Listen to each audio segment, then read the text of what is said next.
I'm non-zero-sum James, your companion on this exploration of win-win games. Replicators, Pandora's dangerous children. On the Shoulders of Substrates looked at the substrate phenomenon-substrate cycle as a way of understanding emergence. But is there a better way to view these stages of emergence? What's important are the replicators you have and the levels of replicators, one feeding on the one before. Susan Blackmore. In her 2008 TED Talk, Susan Blackmore proposed that we should instead focus on replicators. She defines 3 types of replicators: genes, memes, and her own contribution, Temes. I highly recommend listening to the talk to understand her fascinating perspective. Universal Darwinism. Universal Darwinism holds that natural selection is not confined to genetic evolution, but extends to all replicators that have 3 features: heredity, variation, and selection. Darwin himself actually hinted at this extended application of natural selection when he wrote about the evolution of languages. A dangerous child. Blackmore describes cultural evolution as the dangerous child of a Pandoran species. By letting the second replicator, memes, out of the box, humanity has flourished in many ways, and yet has been enabled to visit catastrophic destruction upon the environment we, and all other species, rely on. Wait, silly pictures with funny captions are destroying the Earth? Not quite. By meme, Blackmore is referring to the term coined by Richard Dawkins in The Selfish Gene, describing an idea that is imitated and copied across culture. An analogy Dawkins used to illustrate and extend the idea of genes. Blackmore is not referring to internet memes, which take a particular conceptual template represented by an iconic picture and substitute text to create comedic analogies, or something like that. Although internet memes are still memes, in fact, the internet meme format itself is a meme. A meme could be a mathematical formula, or a lasagna recipe. But memes don't necessarily replicate because they convey truth. They can also pass on because they are beautiful, like fashion, artwork, a nice lawn, or flower bed, or because they contain within themselves an imperative to go forth and multiply, like religion, passing on both the genes and the memes. Memes versus genes. Memes can find themselves in competition with genes. Fake news, climate denial, anti-vax, and tribalism are all comprised of memes that are at odds with the survival of our genes. However, because memes are dependent on brains that are in turn dependent on genes, they are somewhat limited in staging a full mutiny against our interests. This may not be the case with Temes. Blackmore extends the idea of genes and memes to propose a third replicator. Temes are meme factories that operate outside of humans, in our technology, like computer programs. Where animals and humans are the medium for the first 2 replicators, genes and memes, Temes might take over the job as replicator for memes, and memes might prefer them to us. So an example of a Teme would be a social media algorithm that maximizes engagement and does so autonomously based on raw data.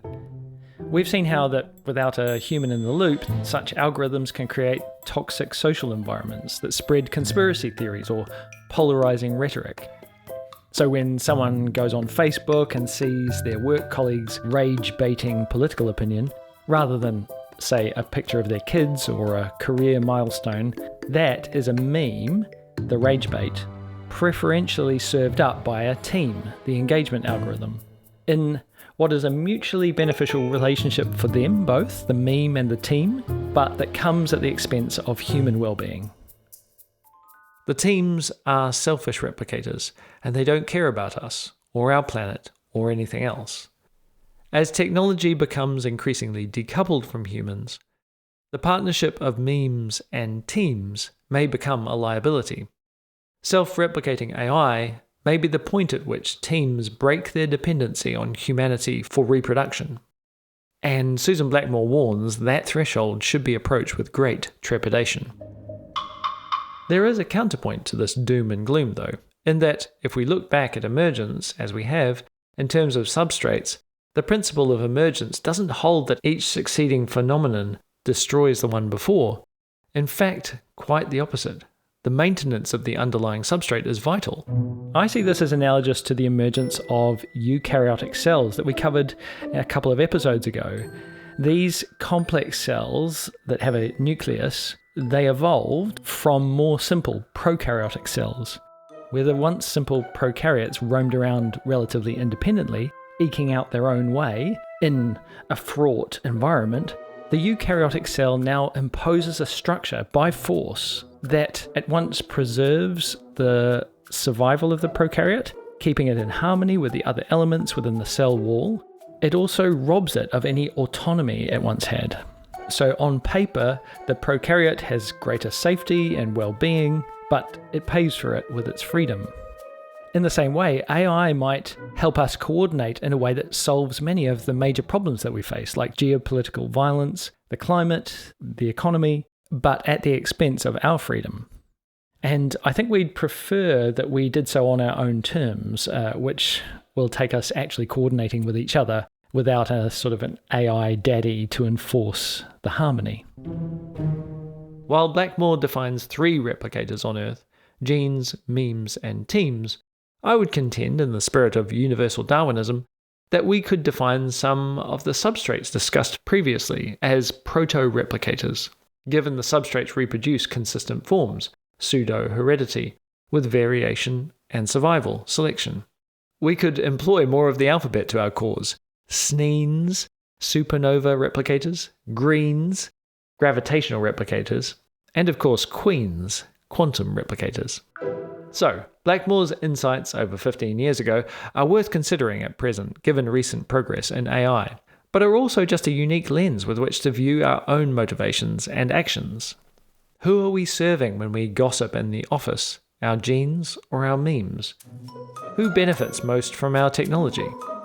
Is the internet a crowning achievement of humanity, or an inevitable environment cultivated by memes to give rise to temes and therefore free themselves from us? Is our relationship with these other replicators symbiotic or parasitic? Replicators are yet another engine for emergence, creating new substrates, complexity, and dissipative structures which, on balance, increase entropy in the universe. But so what? If emergence is just about increasing complexity while expediting universal demise, what are we doing? What about beauty, love, connection? Why strive to better ourselves? Why try to understand the cosmos or each other? I can only give my own thoughts in this next part, concluding this series with the relationship of emergence to beauty and meaning.